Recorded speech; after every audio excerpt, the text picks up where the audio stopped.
They carried her into the cabin like a ghost, silent, veiled, and trembling. And every person who saw her whispered the same thing. If she ever lifts that veil, run. But no one knew why. Not until the night she finally removed it, and the whole cabin screamed. It began in the late 1700s, deep inside a forgotten stretch of wilderness where the cabin stood like crooked teeth against the forest line. Life was harsh, days were long, and whispers traveled faster than wind. But nothing traveled faster than the rumor of the mysterious slave bride who arrived one rainy afternoon. A young woman hidden beneath a long black veil. Her name was Lyria. No one knew where she came from. No one knew who her parents were. And worst of all, no one knew why she never showed her face. But the plantation owner, a stern, prideful man named Calder Boone, announced one thing clearly. She is to be my bride. And her veil stays on until I say otherwise. The word struck the workers like cold knives. A slave, forced into marriage, with a veil she refused to lift? It felt wrong, unnatural. And yet she walked quietly into the small wooden cabin prepared for her, her posture graceful, almost regal, despite the chains of the world pressing on her. Among the enslaved workers was Elias, a 22-year-old man with soft eyes and a quiet heart, the type of man whose soul remained gentle even after the world tried to crush it. He noticed her the moment she arrived, not because she was mysterious, not because she was veiled, but because, even from afar, he sensed something familiar in the way she held her hands close to her chest as if protecting a fragile secret, a kind of sadness he himself understood. That evening, when she stepped out of the cabin to draw water from the wooden well, he approached slowly, not wanting to frighten her. "You're new here?" he said softly. She tilted her head slightly but didn't face him. Her veil fluttered in the light breeze. "I won't look at your face," Elias whispered as if reading her thoughts. "I just wanted you to know, you're not alone here." There was a long pause. And then, beneath the veil, he saw her shoulders relax just slightly.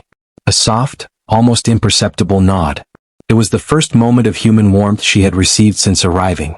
That night, as the workers prepared to sleep, Calder Boone addressed them with a voice that boomed across the wooden cabins. "Listen well," he barked. "None of you are to approach my bride. None of you are to touch her. And none of you are to ask why she wears the veil." His hand tightened on the lantern handle, casting a harsh glow over his face. "If anyone tries to see her face, you will wish you had never been born." Even the guards exchanged nervous glances. Elias watched from the shadows, fists clenched. He didn't fear the punishment. He feared the reason behind such a warning. What was Calder hiding? And what was Lyria hiding? Over the next few days, strange things began happening around the cabin where Lyria stayed. The lantern inside flickered even when there was no wind. The wooden floor creaked at night, but she never seemed to move. Animals avoided the cabin entirely. Even the dogs growled when passing by. But the strangest thing? Lyria hummed. Late at night, when the forest was at its quietest, a soft humming floated from the cabin. A tune so gentle, so sorrowful, that every enslaved worker fell silent when they heard it. It didn't sound like a woman singing. It sounded like a memory singing. And Elias felt it tug at something deep inside him.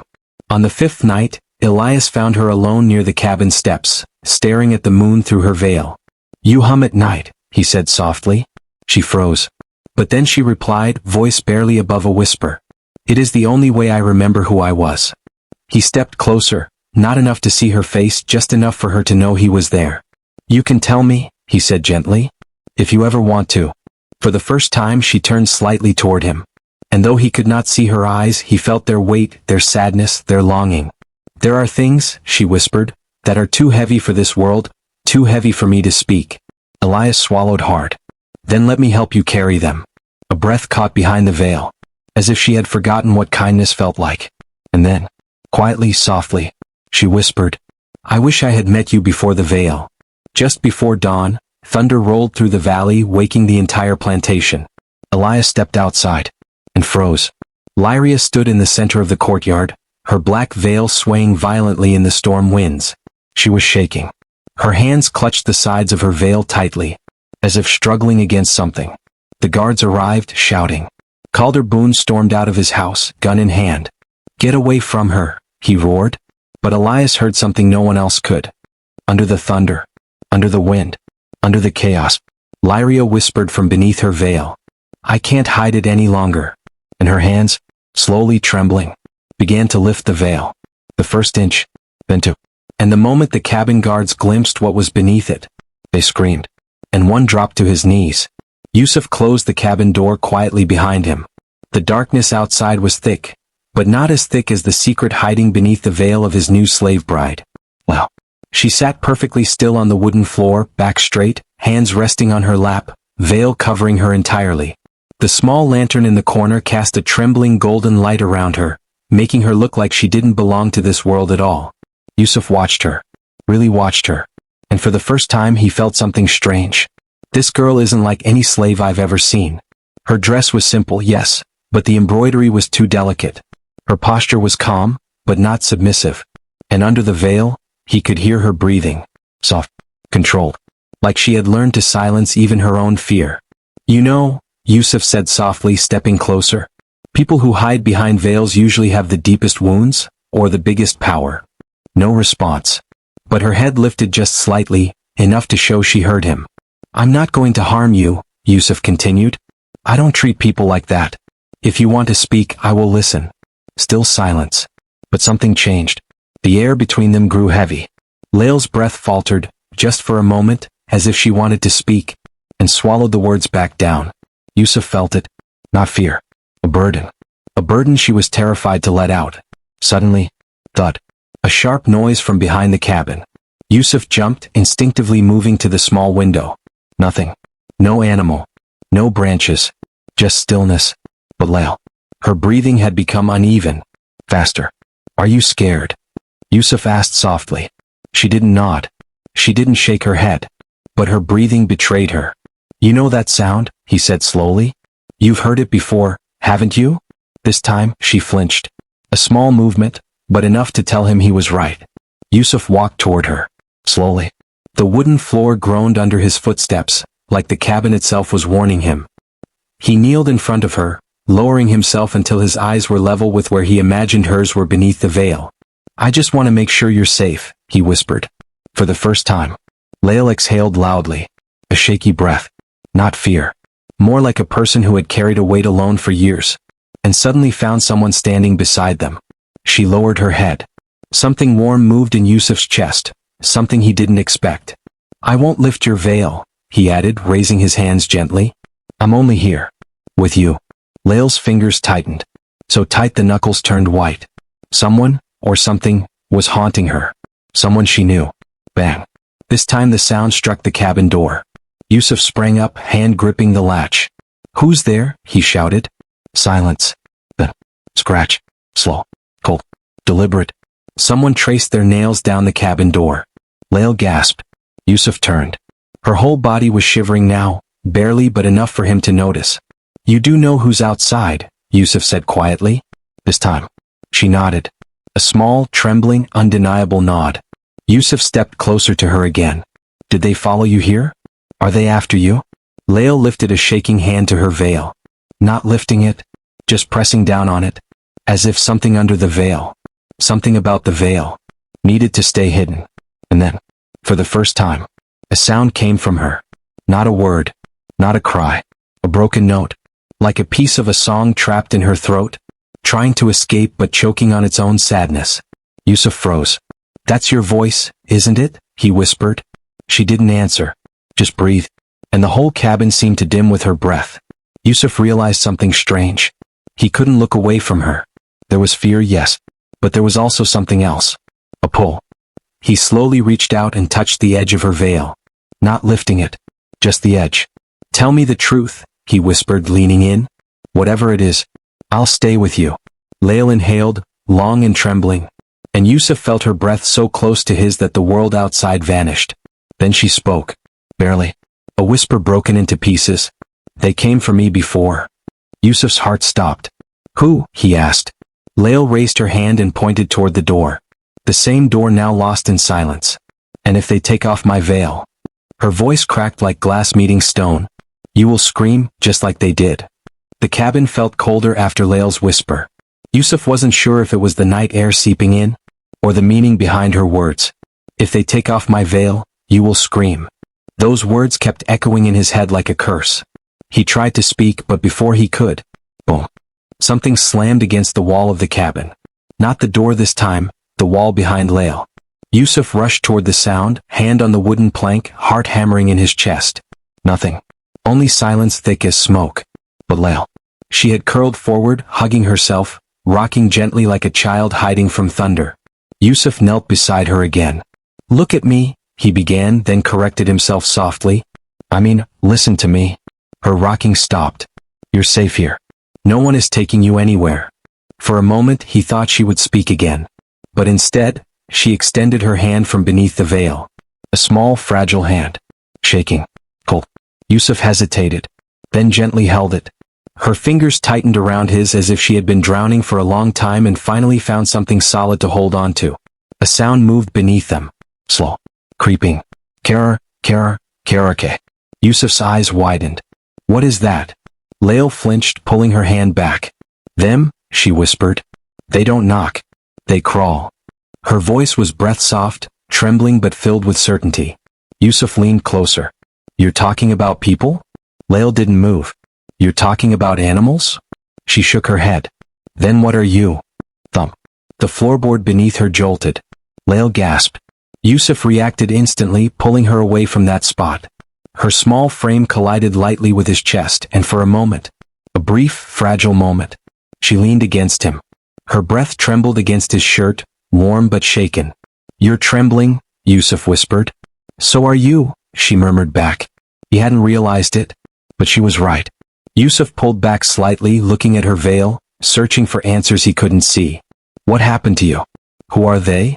Lael's fingers tightened around the fabric of her veil like it was the only thing keeping her alive. You asked earlier if I had wounds or power. She paused. I have both. A chill crawled over Yusuf's spine. Then tell me the truth, he whispered. Lael lifted her head slowly, the veil tilting upward just enough for the lantern light to catch the outline of her face, but not reveal it. The veil, she said softly, was not put on me. Yusuf frowned. What do you mean? She exhaled shakily. I put it on myself. A sudden wave of heat filled the room. Not from the lantern. Not from the night.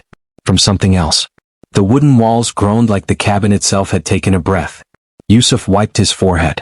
What is happening? Lael whispered. They're coming closer. Another tremor shook the floor. Yusuf moved in front of her protectively. You won't face them alone. Lael's voice cracked. You don't understand. Staying near me puts you in danger. Yusuf stepped even closer.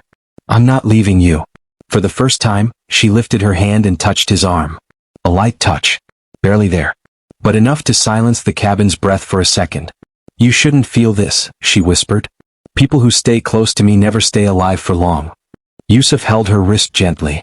Then this time, it will be different. A shape appeared near the corner of the room. A dark, crouched figure. Too tall to be a child. Too thin to be a man.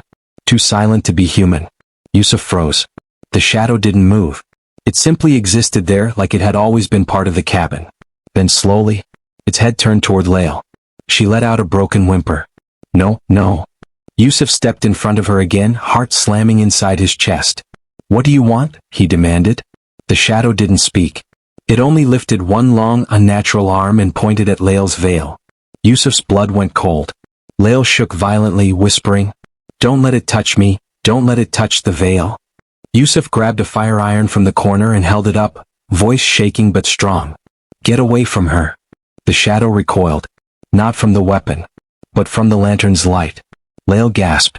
They hate light. Yusuf, keep the lantern bright. Yusuf rushed to lift the lantern higher.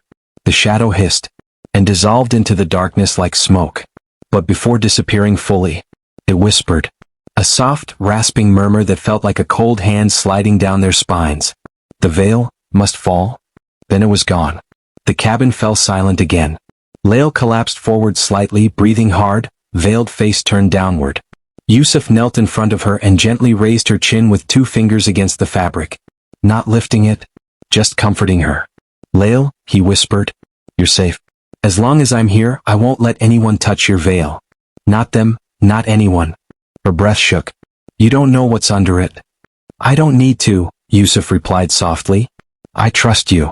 Her fingers trembled toward him again, hesitating, then rested lightly on his hand. Yusuf, she breathed. You're the first person who ever said that. The lantern flickered. Just once. But it was enough to make Lael gasp and clutch her veil as if the world would collapse without it. Yusuf immediately steadied the lantern, bringing it closer to her. "It's all right," he whispered. "They're gone." She didn't look convinced. When she finally lifted her veiled face toward him, her breath quivered against the cloth. "No," she whispered, "they never go. They only wait." The way she said wait chilled Yusuf more than the cold night air. Yusuf checked every corner of the cabin. Under the bed. Behind the shelves. Even pressed his ear to the floorboards. Silence. But not the normal kind. This was the type of silence that feels alive. Like something was listening. When he sat across from Lael again, she was hugging her knees, veil trembling with her breathing. "Lael?" he asked softly. "Who are they? Why do they want your veil?" She didn't answer immediately. Instead she whispered, "Do you believe in curses, Yusuf?" He swallowed. "I believe in danger. And I believe you're in it." Her head dipped. "You think danger is outside this veil?" She placed a hand over her chest. "You're wrong. It is inside." Yusuf felt his heartbeat slow, thudding heavy and fearful. "Tell me," he said, voice low, "what's behind the veil?" Lael didn't speak for several seconds. He could hear only her breath, soft, uneven, afraid. Finally, "My face," she said quietly, "isn't my own." Yusuf frowned. "What does that mean?" Lael's fingers dug into her dress. "When I was little, before I became a slave, my mother said I was blessed. The elders said I was cursed." She breathed in hard. "There is a mark on my face. Not a wound, not a scar. A mark that came the night a storm touched our village. A mark that," her voice cracked, "that sees things humans cannot." Yusuf leaned closer, drawn into her words despite the fear curling inside him. "What kind of things?" Lael's voice dropped to a trembling whisper. "The dead." Yusuf's skin prickled. She continued, voice trembling harder now. "When someone dies in anger or pain or fear, they cling to me. They follow me. They whisper to me. They don't leave me." Her hands clenched. "And they hate anyone who comes near me." Yusuf felt his breath catch. Not because he doubted her, but because he suddenly understood the scratching, the shadow, the whispers. "You mean," he said slowly, "those things tonight were not living?" Lael shook her head violently. "They were the ones who died near me. Ones who suffered. Ones who were never buried right. Ones who were never given peace." Yusuf felt the weight of her words settle over the cabin like a shroud. Then she whispered, "They want me to remove the veil. They want everyone to see the mark. Because once someone sees it, the dead take them too." Yusuf's blood turned cold. "That's why the cabin screamed?" he breathed. "When you removed it once before."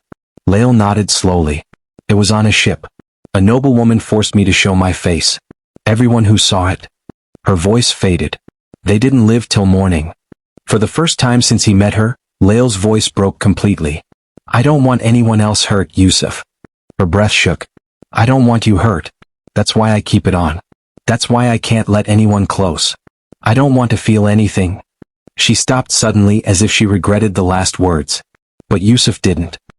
He reached out slowly and placed his hand over hers. "You do feel, Lael," he whispered. "I saw it when you touched my arm. I saw it when you cried. You're human. Not cursed." She shook her head. "You don't know what you're saying." "I know enough," Yusuf replied softly, leaning in, to say this. "You're not alone anymore." For a moment Lael's breath hitched. A small, fragile sound.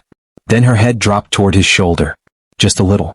Just enough to show she was tired of carrying her fear alone. The lantern flickered again. But this time, the flame didn't dim because of the wind. It dimmed because something passed in front of it. Yusuf's head snapped up. In the corner of the cabin, the air rippled. Like heat rising off sand. But cold. Lael straightened instantly, every inch of her body trembling. "No, not now," she whispered. A faint whisper spread through the room. Not a voice. Not a sound. A breath. A breath that wasn't theirs. The veil on Lael's face suddenly shifted. Not from wind. Not from her movement. Something underneath it moved. Yusuf grabbed her shoulders, holding her steady. "Stay with me," he whispered. "I'm right here." Her voice cracked. "They're angry. They can feel that I... She stopped, but Yusuf heard the rest in her trembling. "They can feel that I'm beginning to care for you." The room grew colder. The shadows thickened.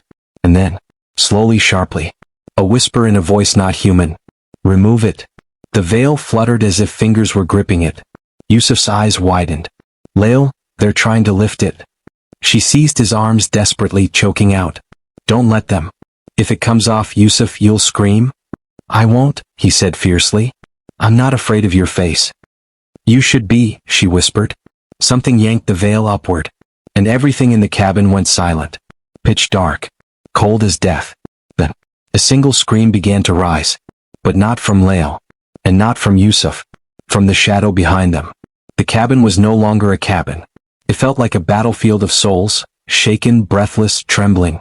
Eric still held Samira in his arms, her veil half lifted, her face glowing with a beauty that was almost painful to witness. But something else lingered there too, fear, ancient and deep, like something chasing her from another world. The rest of the passengers stayed pressed against the walls, terrified yet unable to look away. For the first time since she boarded, Samira wasn't hiding. She wasn't shrinking. She wasn't silent. She was awakening. Samira, Eric whispered, his thumb brushing the edge of her veil, you don't need to hide anymore. You're safe with me. Her breath hitched, not with fear this time but with something soft, fragile, aching. Safe? She echoed. No, Eric, you don't understand. I'm not the only one you saved. You may have saved them too. Eric's brows knitted. From what? She looked up at him, and her eyes, glowing like warm amber struck by moonlight, seemed older than time. From the curse that follows me. A murmur rippled through the cabin. Someone whimpered. Eric tightened his hold, his voice gentle yet unshakably firm. I don't believe in curses. I believe in people. She flinched, like no one had ever said such a thing to her before. Slowly she touched the veil, once a symbol of obedience but now trembling between her fingers. My veil, she whispered, is not tradition. Not modesty. It's a warning. Eric cupped her cheek, guiding her eyes back to him. Then tell me. Whatever it is, I can bear it. Her voice dropped to a fragile whisper. I was sold to a man who believed my face could trap spirits. He said my beauty wasn't a blessing, it was a danger. Anyone who looked too long would fall under its spell. The cabin went silent. Samira continued, her voice shaking. He kept me covered, locked away, not to protect me, to protect himself. And when I tried to run, he hunted me like an animal. She looked at Eric, eyes shimmering. I didn't board this ship to live. I boarded it to disappear. Eric's jaw tightened, anger rising, not at her, never at her, but at the world that dared to crush someone so soft, so breakable, so painfully alive. You're not disappearing, he whispered fiercely. Not while I'm here. Something in her finally cracked, like a brittle wall breaking after years of pressure. A tear slid down her cheek, warm against his fingers. You shouldn't care for me, she whispered. If my past finds me, you'll be in danger. He leaned closer, forehead touching hers, breath merging with hers in a warm, trembling cloud. Samira. I'm already in danger. Her heart stuttered. He smiled softly. Danger of falling harder for you every time you look at me. She inhaled sharply, his words hitting her like a storm she had never been taught to survive. Just when her trembling hand reached for his, the ship lurched. A loud shout echoed from the deck. They've boarded. 2 men with torches. They're looking for someone. Samira's entire body froze. Her voice dropped to a whisper that was barely human. He found me. Eric didn't hesitate. He wrapped his arm around her waist, pulling her close. Then he'll leave empty-handed. No, Eric, please. She grabbed his shirt, begging, terrified. He's not like other men. He doesn't fight fair. He destroys. Eric kissed her forehead, slow, grounding, protective. Then let him destroy me trying. No, she gasped. Her hands trembled as she held his face. You don't understand, he doesn't want me because he loves me. He wants me because he thinks my face belongs to him. Eric's voice went dangerously quiet. Your face belongs to no one. Her breath caught. And if he tries to touch you. His hand slid down her back, protective, steady. I will make him wish he never learned your name. Her heart melted, fear tangled with something warm and dizzying she had never felt in her life. Both. The footsteps grew louder. Shouts echoed through the hallway. The entire crew was panicking. Samira's hands trembled as she looked at Eric, like he was the only safe place in the world. She held her veil. Eric.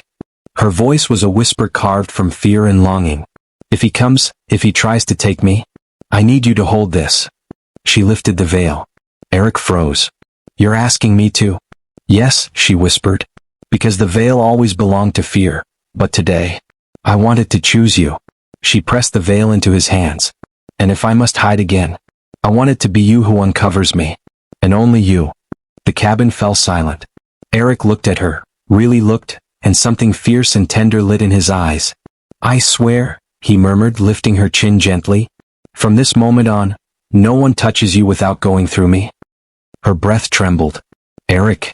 The door slammed open. Heavy boots. Angry voices. A shadow in the doorway. Her past had arrived. And Eric stepped in front of her. No weapon, no plan, just a man ready to ruin himself for the woman behind him.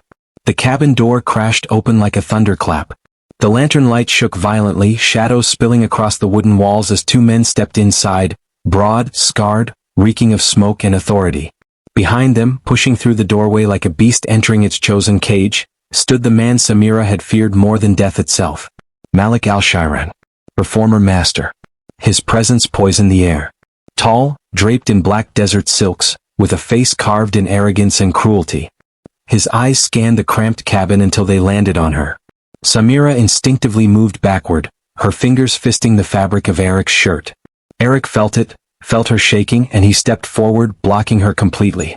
Malik's lips curved into a cold smile. So, he drawled, my runaway jewel hides behind another man now. Eric didn't move. He didn't bow.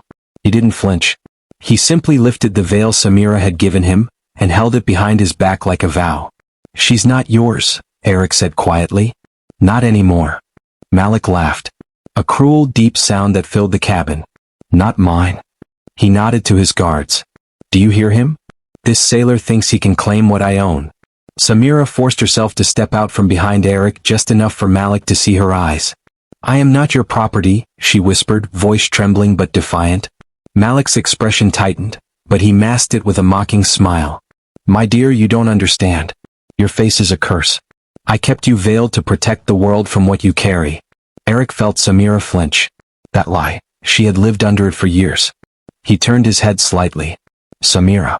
Look at me. She did. You're not cursed. Her breath shook. You're beautiful. Malik snapped. Silence. Her beauty consumes men. It clouds their minds. That is why she must be hidden. Eric stepped closer to Malik, dangerously close. No. She was hidden to make you feel powerful. A ripple of gasps passed through the passengers still cornered behind crates. Malik's eyes turned to ice. You have no idea what she is, he hissed. And you, Eric replied, have no idea what she can become without you. Malik lifted his hand, preparing to strike Eric. But Eric didn't blink. Samira gasped, grabbing Eric's arm. Please, don't provoke him. Eric placed his hand over hers. I'm right here. I'm not going anywhere. Malik's guard stepped towards Samira, but the crew finally snapped. Enough, shouted Captain Reeve from the doorway. No one lays a hand on a passenger on my ship. Malik glared. You will not interfere with my property. She's under my protection, the captain replied coldly. Touch her and you'll answer to me. The entire ship suddenly felt alive, crew members edging forward, hands on ropes, oars, anything that could be used as a weapon. Malik's smile faded. Her voice came out barely above a whisper, yet the whole cabin seemed to hold its breath to hear it. Malik, you kept me veiled because you couldn't control the way people admired me. You couldn't bear that the world looked at me without your permission. Malik stiffened. You feared, she continued, that if anyone ever saw my face, they would see the truth. Eric's hand slid gently down her back, steadying her. And what truth is that? Malik spat. That I was never yours. The room broke into shocked murmurs. Samira looked up at Eric, eyes shimmering, fierce, finally alive. And the first person who ever saw me as human is standing beside me now. Malik stepped forward, but so did Eric. Their chests nearly collided. You want her? Eric asked, voice low. You'll have to go through me. Samira tugged Eric's sleeve in fear. Eric, please, he'll hurt you, he'll kill you. Eric turned and touched her face, his thumb brushing her cheek, tender even in chaos. I'm not afraid of a man who hides behind fear. Her breath caught, her heart twisted painfully. Malik barked an order. Take her. The guards lunged. Samira screamed. Eric moved, like a storm breaking free, slamming one guard into the wall. The second swung a blade, slicing Eric's arm. Samira cried out as blood darkened his sleeve. But Eric didn't stop. He fought like a man who had something worth dying for. Captain Reeve and the crew joined in, overpowering the guards. The cabin erupted into chaos, shouts, crashing crates, the thud of fists against wood. Malik, seeing his advantage slipping, lunged for Samira. She stumbled backward. But Eric was faster. He grabbed Malik's wrist midair, twisting it back with a force driven by fury. Malik shrieked. "You will never touch her again," Eric growled. Malik spat in his face. "She belongs to me." Eric released Malik's arm, reached behind him and pulled out Samira's veil. "This," he said, holding it up, "belongs to her. And she gave it to me." Malik froze, confusion flickering across his face.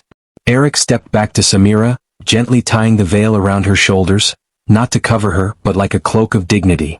"She chooses who sees her," Eric said softly. "And she chose me." Samira's heart shattered open, her knees nearly buckling from the weight of emotion.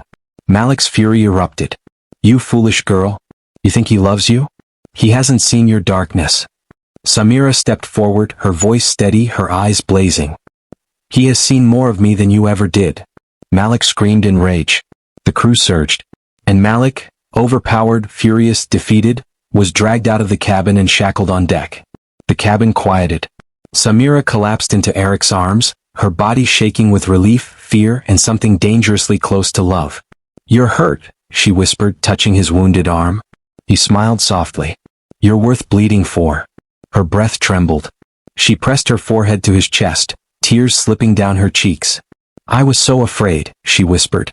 "But when you stood in front of him, I wasn't anymore." Eric lifted her chin with 2 fingers. "You don't have to be afraid again," he murmured. "Not while I'm here." Her lips parted, just slightly, heart glowing like a lantern lit inside her for the first time. "Eric." The ship rocked gently beneath them. Her veil slipped from his hand, falling around them like a soft, defeated shadow. And for the first time, Samira didn't reach to pick it up. The ship rocked softly under a moon that looked bruised by the storm. The chaos had finally quieted. Malik had been chained on deck under the captain's orders, forced to sit alone in the freezing wind, powerless for the first time in his life. But inside the lower cabin, everything felt strangely warm. Eric sat on the floor with his back against the wall, his wounded arm bound in cloth. His breaths were slow and rough. Exhaustion clung to him like the scent of the sea. Samira knelt beside him, gently dipping a cloth in warm water. She pressed it to his cut, wincing when he hissed at the sting. "You shouldn't have fought him alone," she whispered. Eric smiled faintly. "I didn't. You were with me." She paused. Her hand stopped midair. For a girl who had been told she was dangerous to look at? For a girl who had been hidden, voiceless, faceless? Those words hit deeper than any blade. She placed her hand over his. "Thank you, for choosing me." Eric shook his head. "You didn't hear me," he murmured. "You're the one who chose me." Her breath trembled. The lantern flickered, throwing soft gold across her veil, which now hung loose around her shoulders instead of covering her face. Eric's eyes drifted to her, not with hunger, not with entitlement, but awe. "You can sleep," Samira said. "I'll keep watch." But Eric caught her wrist as she tried to stand. "No," he said gently. "You've watched the world all your life. Let someone watch the night for you." Her lips parted. Soft moonlight spilled through the slat in the wall, painting a silver line across their faces. She sat beside him, and the two stayed silent for a long breathing moment. "Eric," she whispered, voice barely a breath. "May I ask you something? Anything.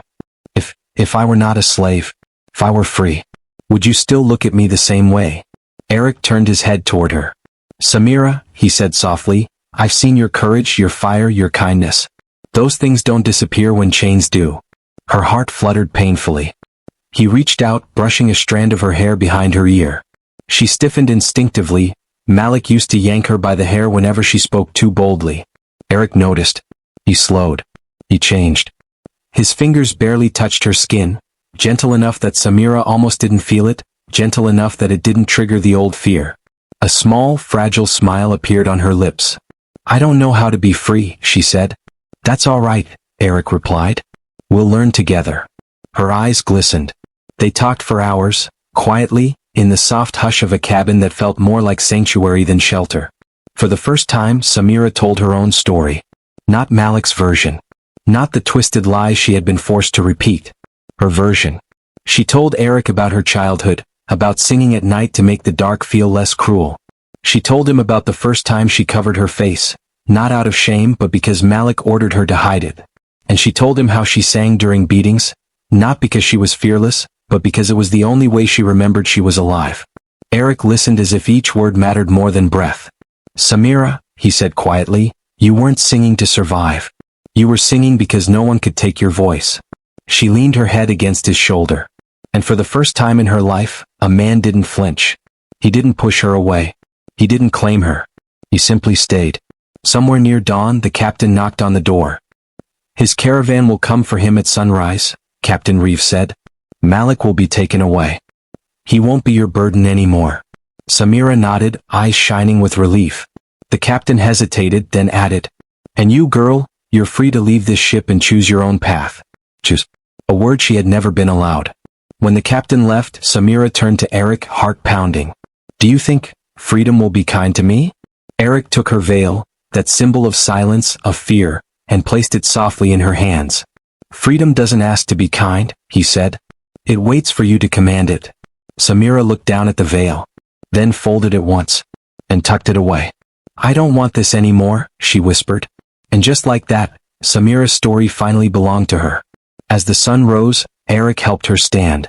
"Where will you go?" he asked gently. Samira touched his bandaged arm, her eyes warm, bold, and newly alive. "I don't know," she said softly. "But I know who I want to walk beside." Eric's breath stilled. Samira stepped closer. Her hand slipped into his, slow, uncertain, but willingly. "If you'll have me," she whispered. "Not as a slave, and not as someone broken, but as a woman choosing her own future." Eric didn't hesitate. He lifted her hand to his lips and pressed a soft, steady kiss against it. "I'd be honored to walk with you," he murmured. Her heart opened like the sunrise, quietly, beautifully, completely. And together they walked out onto the deck as the first light spilled across the sea. Not as master and slave. Not as victim and rescuer. But as two souls stepping into a world where she could finally breathe. Finally choose. Finally live. And so, the veiled slave girl became something no master ever expected. A woman who belonged to no one. A woman who chose her own name. And a woman whose voice, once buried under chains, echoed across generations long after her captors were forgotten. She walked into freedom not because someone opened the door, but because she finally believed she deserved to walk through it. If Samira's story taught the world anything, it's this. Even the quietest voice can shatter the loudest chains. Thanks for watching, Yanni. And remember, some stories don't end. They transform.